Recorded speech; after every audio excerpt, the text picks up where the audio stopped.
Today's video, gagawa po tayo ng involtini de carne. Ang mga ingredients ay 1/2 kilo ng karne ng baka cut na maninipis, olive oil, na may 1/2 teaspoon na asin, mozzarella cheese cut into stripes, breadcrumb, at grated parmesan cheese. First guys, ilagay muna natin ating karne ng baka sa ating olive oil na may 1/2 teaspoon ng asin. Then, pwede na natin ilagay ang ating mozzarella cheese sa loob ng karne ng baka. I-roll lang para magsara. Then, pwede na natin i-coat sa ating breadcrumbs na may grated parmesan cheese.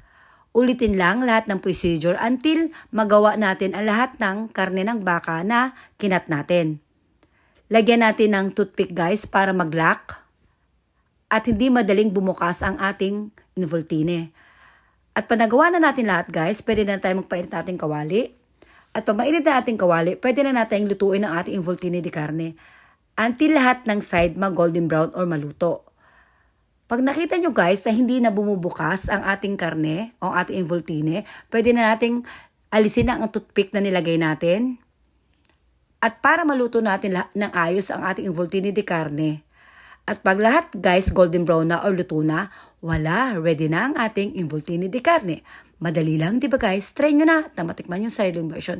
Thanks for watching. God bless. Bye!